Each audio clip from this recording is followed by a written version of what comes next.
दोस्तों छत्तीसगढ़ रोजगार पंजीयन 2024 में आप कैसे कर पाएंगे, इसका पूरा प्रोसेस आज की इस वीडियो में हम आपको बताने वाले हैं। साथ ही साथ दोस्तों आपको ये भी बता दें कि अब नए वेबसाइट के माध्यम से यहाँ पर बड़े ही आसानी से आप रोजगार पंजीयन कर सकते हैं। तो रोजगार पंजीयन आप अपने मोबाइल से ही कर सकते हैं, घर बैठे ही कर सकते हैं। और इसी के साथ आपको एक और बात बताना चाहेंगे कि आपको रोजगार कार्यालय जाने की आवश्यकता भी नहीं है। तो आप कैसे कर सकते हैं अपना ऑनलाइन रोजगार पंजीयन, आइए इस वीडियो के माध्यम से स्टेप बाय स्टेप हम जानते हैं। अब ऑनलाइन माध्यम से रोजगार पंजीयन करने के लिए दोस्तों सबसे पहले तो आपको अपने मोबाइल से या फिर कंप्यूटर से कोई सा भी एक ब्राउजर ओपन कर लेना है। इसके बाद दोस्तों सर्च बार में आपको सिंपली से ई रोजगार सीजी, देखिए जैसे हम सर्च कर रहे हैं सेम इसी प्रकार से सर्च कीजिएगा। इसके बाद दोस्तों आपके सामने इस प्रकार से यहाँ पर पेज ओपन होकर आ जाता है। तो यहाँ पास आप देखेंगे कि eroजgarcg.gov.in लिखा रहेगा। जस्ट इसके नीचे में यहाँ पर एम्प्लॉयमेंट एक्सचेंज लॉगिन लिखा रहेगा। ठीक है, तो सिंपली से अब आपको क्या करना है, इसी एम्प्लॉयमेंट एक्सचेंज लॉगिन के ऑप्शन पे आपको क्लिक कर लेना है। अब जैसे ही दोस्तों आप इसमें क्लिक करते हैं देखेंगे इस प्रकार से डिपार्टमेंट ऑफ एम्प्लॉयमेंट वाला पेज ओपन होकर आ जाता है। अब यहीं से दोस्तों आपको ऑनलाइन माध्यम से रोजगार पंजीयन करना होगा। तो देखिए अब रोजगार पंजीयन करने के लिए सबसे पहले यहां पास आपको देखने के लिए मिल जाता है पंजीयन उपयोगकर्ता लॉगिन। तो आपको रोजगार पंजीयन करने के लिए सबसे पहले तो यहां पास आपको एक यूजर आईडी और पासवर्ड की आवश्यकता पड़ती है। तो देखिए आप फर्स्ट टाइम यहाँ पर रोजगार पंजीयन कर रहे हैं तो आपके पास न तो यूजर आईडी है और न ही पासवर्ड है। तो इसके लिए सबसे पहले तो आपको क्या करना होगा, देख पाएंगे नीचे में निर्देश भी दिया गया है कि लॉगिन आईडी पासवर्ड नहीं हो तो रजिस्टर पर क्लिक करें। तो देखिए हमारे पास लॉगिन आईडी पासवर्ड नहीं है, हम रोजगार पंजीयन करना चाहते हैं। तो सबसे पहले हमें क्या करना होगा, यहाँ पास एक रजिस्टर का ऑप्शन देखने के लिए मिल जाता है। तो सिंपली से आपको क्या करना है, इसी रजिस्टर के ऑप्शन पे क्लिक कर लेना है। अब जैसे ही दोस्तों आप रजिस्टर के ऑप्शन पर क्लिक करते हैं देखेंगे इस प्रकार से यहाँ पास पंजीयन वाला पेज आपके सामने ओपन होकर आ जाता है, जिसमें दोस्तों सबसे पहले तो यहाँ पास आपको आवेदक का आधार नंबर, तो यहाँ पास आवेदक का आधार नंबर डाल देना है। इसके बाद दोस्तों यहाँ पास देखेंगे आवेदक का नाम, वो भी आधार कार्ड के अनुसार अंग्रेजी में आपको डालनी होगी। ठीक है, तो यहाँ पास कोई गलती नहीं करनी है, जैसी हम बता रहे हैं वैसी ध्यानपूर्वक आपको करनी है। आधार नंबर डालेंगे, फिर आवेदक का नाम डालेंगे आधार के अनुसार अंग्रेजी में। ठीक है, इसके बाद यहाँ पास आपको अपनी मोबाइल नंबर एंटर कर देनी होगी, फिर यहाँ से OTP सत्यापन करना होगा। तो चलिए मैं फटाफट से ये डिटेल्स पहले फिल कर लेता हूँ। तो इस प्रकार से दोस्तों अपना आधार नंबर और अपना नाम और साथ ही साथ यहाँ पास अपना मोबाइल नंबर इंटर कर लेते हैं। इसके बाद सिंपली से आपको यहाँ पर OTP भेजे के ऑप्शन पे क्लिक कर देना है। अब जैसे ही दोस्तों आप OTP भेजे के ऑप्शन पे क्लिक करेंगे देखेंगे OTP सफलतापूर्वक दिए गए मोबाइल नंबर पर भेजा गया। तो आपका OTP भेज दिया गया, तो सिंपली से अब ओके पे क्लिक कर देंगे। अब आपने जो मोबाइल नंबर डाले हैं उसमें OTP भेजा गया है, उस OTP को आपको इस वाले बॉक्स में इंटर कर देना है। तो इस प्रकार से दोस्तों आप ये OTP इंटर कर लेते हैं। इसके बाद दोस्तों यहाँ पास आपको OTP सत्यापित करे का एक ऑप्शन देखने के लिए मिल जाता है। ठीक है, तो आपको सिंपली से OTP सत्यापित करे के ऑप्शन पे क्लिक करना है, लेकिन ध्यान रखेंगे अगर OTP प्राप्त नहीं होता है तो यहाँ पास OTP पुनः भेजे के ऑप्शन पर एक बार और क्लिक कर देंगे तो आपके मोबाइल नंबर पे OTP आ जाएगा। ठीक है, तो चलिए हम यहाँ पास OTP सत्यापित करे के ऑप्शन पे सिंपली से क्लिक कर लेते हैं। अब जैसे ही दोस्तों हम इसमें क्लिक करते हैं देखेंगे यहाँ पास मोबाइल सत्यापन सफलतापूर्वक हो गया है। तो यहाँ पास आपका OTP सत्यापित हो गई है। अब सिंपली से आपको ओके के ऑप्शन पर क्लिक कर देना है।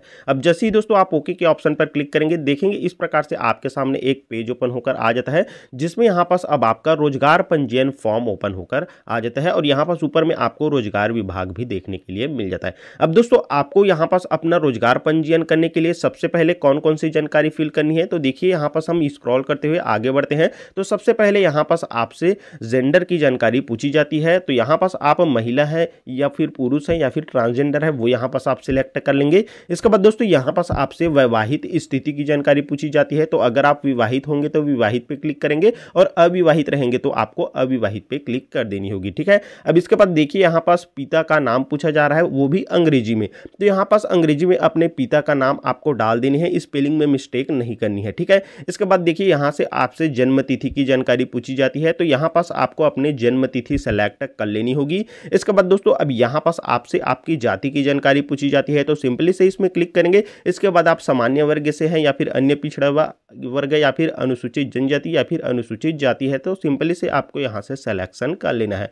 अब इसके बाद दोस्तों आपको आगे बढ़ जानी है। फिर दोस्तों यहाँ से पूछी जाती है आपसे दिव्यांग की जानकारी। तो अगर आप दिव्यांग होंगे तो यस पे क्लिक करेंगे, अन्यथा यहाँ पास आपको नहीं पे क्लिक कर देनी होगी। ठीक है, इसी के साथ दोस्तों आपको ये भी ध्यान में रखनी है कि अगर आप दिव्यांग पे यहाँ पर यस पे क्लिक करते हैं, अगर आप दिव्यांग होंगे तो आपके सामने एक और ऑप्शन ओपन होकर आ जाएगा, जिसमें दोस्तों यहाँ पास आप देख पाएंगे दिव्यांगता का प्रकार आपसे पूछा जाएगा। तो आपकी दिव्यांगता का प्रकार क्या आप दृष्टि संबंधित है या फिर श्रवण संबंधित है या फिर वाक संबंधित या फिर अस्थि संबंधित, तो जो भी है उसका सिलेक्शन आपको करना होगा। और अगर दोस्तों आप दिव्यांग नहीं है तो सिंपली से नहीं के ऑप्शन पर क्लिक करेंगे तो ये जानकारी आपसे नहीं पूछी जाएगी, ठीक है। इसके बाद दोस्तों अब यहां पास देखेंगे उच्चतम योग्यता, तो आपकी हाईएस्ट क्वालिफिकेशन क्या है उसकी जानकारी आपको देनी होगी। तो देखिए यहां पास आप सिलेक्शन पर क्लिक करते हैं तो आपका हाईएस्ट क्वालिफिकेशन क्या है, यहां पास 10th मैट्रिक आर्मी है या फिर 10th मैट्रिक इंडियन एयरफोर्स है या फिर 10th मैट्रिक नेवी है या फिर ओनली आप 10th पास है तो इसे क्लिक कर देंगे, और ओनली आप 11th पास है तो इसे क्लिक कर देंगे,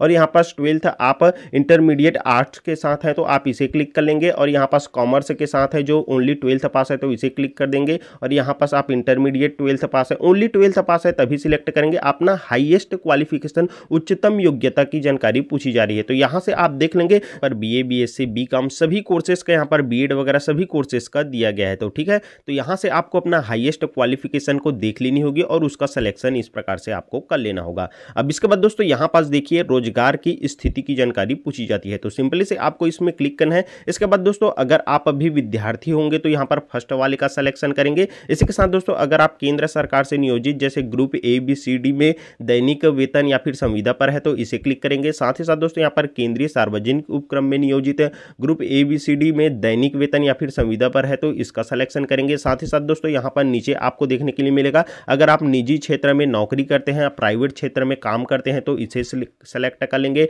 अगर आप स्वरोजगार है, स्वयं का आपका रोजगार है तो इसका सिलेक्शन करना है, और अगर आप मजदूरी करते हैं तो इसका सिलेक्शन कर लेंगे, और अगर आप अभी बेरोजगार है तो इसका सिलेक्शन आपको कर लेनी होगी। तो इस प्रकार से आपको रोजगार की स्थिति का सिलेक्शन कर लेना होगा। इसके बाद दोस्तों अब देखिए यहाँ पास आपके पता की जानकारी पूछी जाती है, आधार कार्ड के अनुसार आपको डालना है, इस चीज का ध्यान रखना है, आपको कोई भी गलती यहाँ पास नहीं करनी है। तो यहाँ पास दोस्तों आपका राज्य ऑटोमेटिक सिलेक्ट हुआ आ जाता है, इसमें आपको कुछ नहीं करना है, और अगर सेलेक्ट होकर नहीं आता है तो यहाँ से आपको छत्तीसगढ़ सिलेक्शन कर लेना है। इसके बाद दोस्तों अब यहाँ से देखिए जिले की जानकारी पूछी जाती है, तो आप जिस भी जिले से हैं उस जिले को यहाँ से आपको फाइंड कर लेना है और जिले का सिलेक्शन कर लेना है। अब इसके बाद दोस्तों नीचे में देखेंगे यहाँ पास ग्रामीण या फिर शहरी, आप ग्रामीण एरिया से है या फिर शहरी एरिया से है उसका सिलेक्शन आपको इस प्रकार से कर लेनी होगी।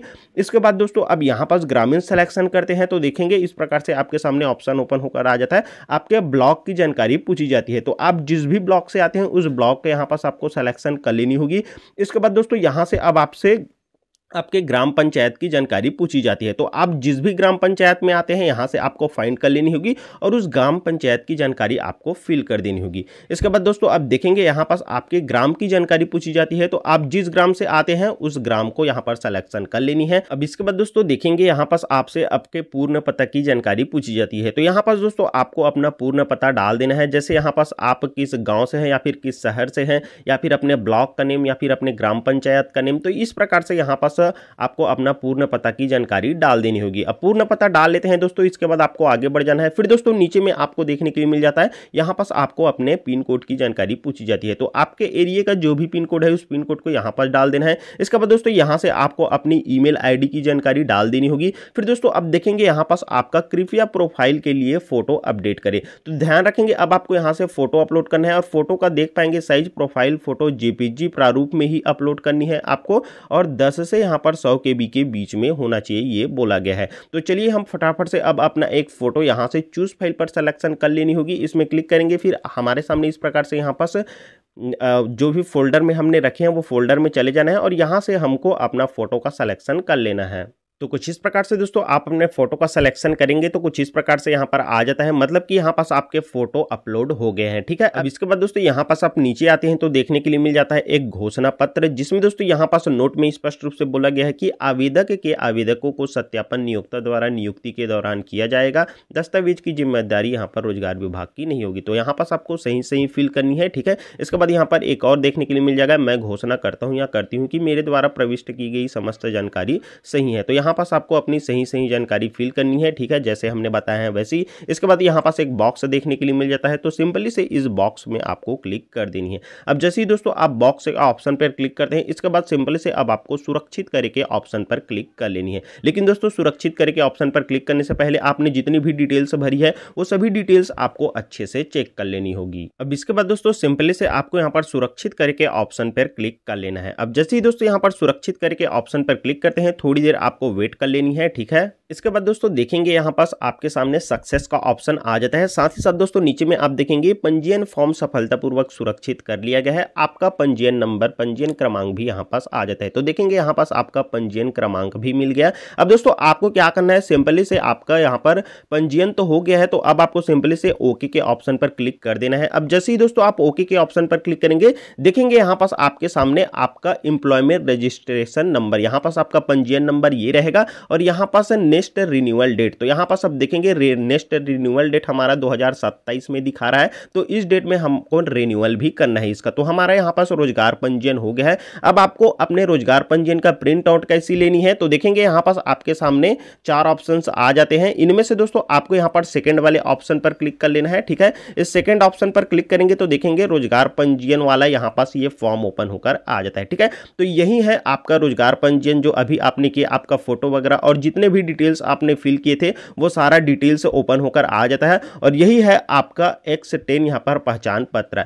इसी में दोस्तों आपको पहले यहाँ पर सिग्नेचर की आवश्यकता पड़ती थी, लेकिन दोस्तों अब निर्देश में स्पष्ट रूप से दिया गया है कि सिग्नेचर की आवश्यकता नहीं पड़ेगी। देखेंगे यहाँ पास टिप्पणी भी दिया गया है जिसमें नीचे में बताया गया है कि यह रोजगार पंजीयन प्रमाण पत्र कंप्यूटर जनित है, इसमें हस्ताक्षर की आवश्यकता नहीं है। तो यहाँ पास आपको हस्ताक्षर की आवश्यकता नहीं है, यहाँ पास आप कंफर्म हो जाए, आपको रोजगार कार्यालय भी जाने की आवश्यकता नहीं है। साथ ही साथ दोस्तों यहाँ पर कुछ और निर्देश दिए गए हैं, जैसे रोजगार सेवा पूर्णतः निःशुल्क है, इस हेतु जिला रोजगार एवं स्वरोजगार मार्गदर्शन केंद्रों द्वारा कोई भी शुल्क नहीं लिया जाता। तो यहाँ पास आपका ये रोजगार पंजीयन बिल्कुल फ्री में होता है, इसमें आपको किसी भी प्रकार से शुल्क भी देने की आवश्यकता नहीं पड़ती, ठीक है। तो कुछ इस प्रकार से दोस्तों आपका रोजगार पंजीयन हो जाता है, ठीक है। और इस वाले फॉर्म को अब आपको प्रिंट करनी होगी। तो प्रिंट करने के लिए दोस्तों यहाँ पास आप देखेंगे आपको प्रिंट का एक ऑप्शन भी देखने के लिए मिल जाता है। तो सिंपली से दोस्तों इस प्रिंट वाले ऑप्शन पर आपको क्लिक कर लेना है। जैसे ही दोस्तों आप प्रिंट वाले ऑप्शन पर क्लिक करते हैं, देखेंगे आपके फॉर्म का प्रीव्यू कुछ इस प्रकार से प्रिंट वाला पेज आपको देखने के लिए मिल जाता है। अब दोस्तों ऊपर में आपको अगर यहाँ पास सेव का ऑप्शन देखने के लिए मिल जाता है तो सेव के ऑप्शन पर क्लिक करना है,